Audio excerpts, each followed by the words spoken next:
You know, I play a lot of games. In fact, you might have noticed that I have a YouTube channel that proves I've played at least 2,000 of them.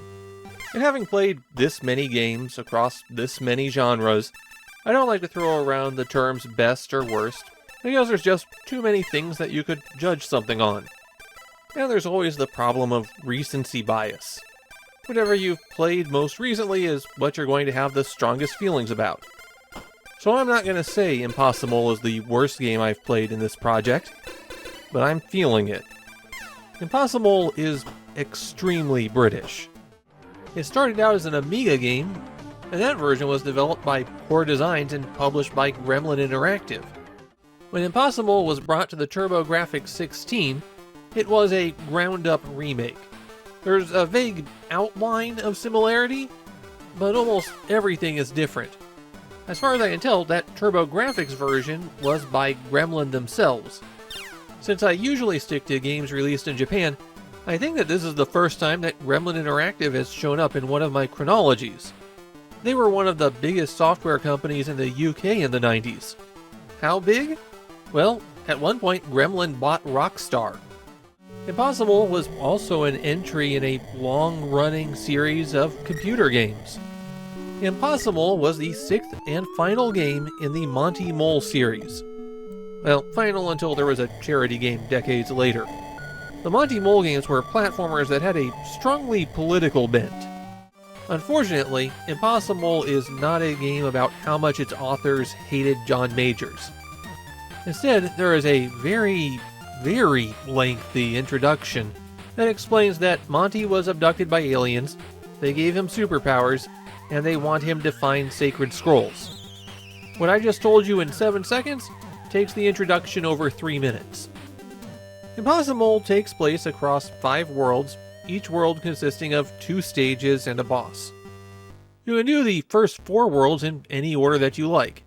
You rotate through them by pressing select, something that isn't immediately obvious when you're seeing what world you'll play next. You've got the Orient, the Amazon jungle, the North Pole, and the Bermuda Triangle to pick from initially. I played Impossamole for a little bit more than an hour, and I managed to clear a world. And that's because Impossamole lives up to its title. It is impossible. It's an absurdly difficult game to play, but not in a way that's interesting. Ideally, if you're making a difficult game, you're trying to make it difficult by presenting the player with interesting and novel challenges. If you want the game to just be hard, then you drop rocks on the player's head with no warning. Guess which one Impossamole does? Actually, let's take a really good look at the rocks suddenly getting dropped on your head, because it connects with all of the problems with Impossamole. Okay, all of the gameplay problems with Impossamole. There's plenty of other things here that extend past that. Your character, the Impossamole, has to be very close to the edge of the screen in order to make it scroll. So while the rocks do a little jiggle when you're almost underneath them, sometimes, I'll come back to that, because you're almost right on the edge of the screen, you don't really have much of an opportunity to see that. And once you identify that they're going to just drop rocks on you, then that encourages you to just drag your feet. Take small steps and wait, because punishing the player out of the blue for nothing teaches them to not trust the game design. Okay, so now you're taking baby steps everywhere, and you spot the jiggling rock, and then you still get hit by it, because the places that hurt you don't line up with the graphics. Impossamole's interaction with everything is significantly off visually. It makes his kick reach a lot further, and then he can't hit anybody next to him. That's a real problem when the enemies are programmed to walk on top of you and then stand there. Okay, so now you're jumping back every time you see anything even remotely suspicious, but sometimes you still have to get over gaps, and then they drop a rock on your head when you jump.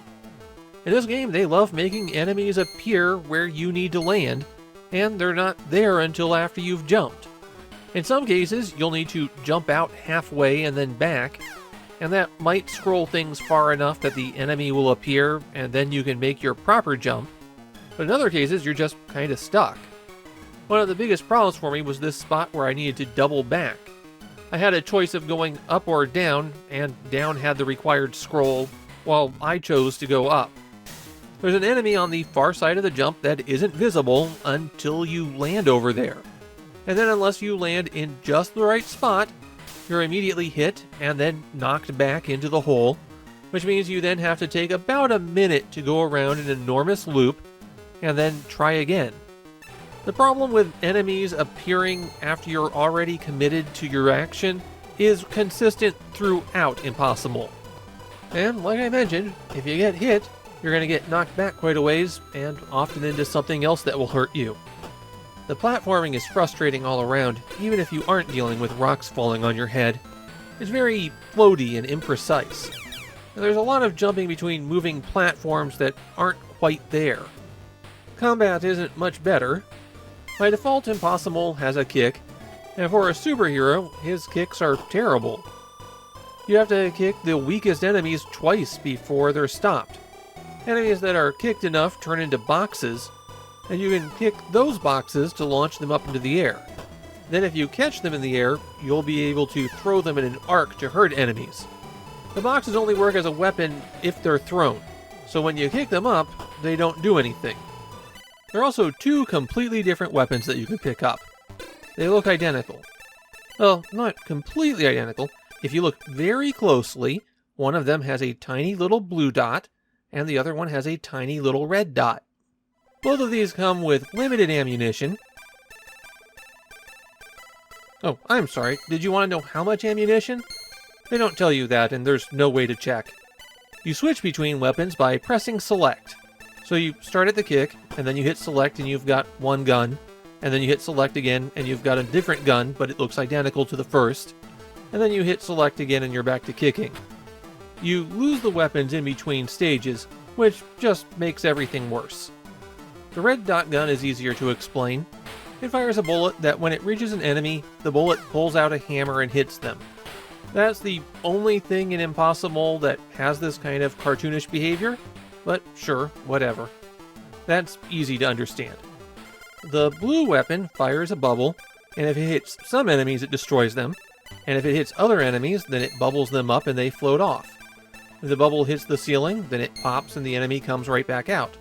And if it doesn't hit anything, it hovers there for about 5 seconds before popping and dropping an icon. The icon does nothing. In fact, most of the things that you find scattered around the levels do nothing. There are 3 things that do something. The can of worms restores your health bar. Your health is indicated by the 3 faces in the upper right. Yes, that's the health, not a count of how many lives remain. As you take hits, a face will become bloodied and then bandaged. And even when all 3 are bandaged, you're not quite dead yet. It'll take one more hit to do you in. The cans of soda power up Impossamole's kick attack. When you touch one, you stop to drink that soda for about 10 seconds, and just watch stars shoot out for a while. At least you can't get hurt while this is happening. You can power up twice like this, and these power-ups last until the end of the stage. Once you've powered up, then you're able to kick people into boxes with only one kick instead of multiple ones. Finally, there's little statues of Impossamole that act as one-ups. You have to collect all of the scrolls on a stage before you're allowed to go on, and anytime you're within about a screen's distance of a scroll, you'll see a message telling you to collect it. One problem with this is that a lot of stages have points where you can't go backwards. You'll reach a checkpoint after that, and if you missed a scroll earlier, well, tough luck, start over. If you manage to complete an entire world, you'll get a password that'll let you continue, but that is something that can take quite a while to do. If you get a game over, then you just go right back to the title screen, and that means if you want to continue, you have to enter the password. After you collect all of the scrolls, you just have to get to the end of the level, which is one of those easier said than done things. On this stage, for example, I just couldn't exit to the right-hand side of the stage until suddenly I walked through in midair. I knew going in that Impossamole had a reputation as a very bad game. I had never played it before recording this footage, because why would I want to? And I was hoping, going in, that it might have just been a matter of people having different expectations. And no, Impossamole is really, truly awful. I hated this game in a way that I rarely hate games. Impossamole is a magnificent example of doing everything wrong, right down to the packaging. It's not even bad in an interesting way. It's bad in a way that makes you shut it off and find something better to do.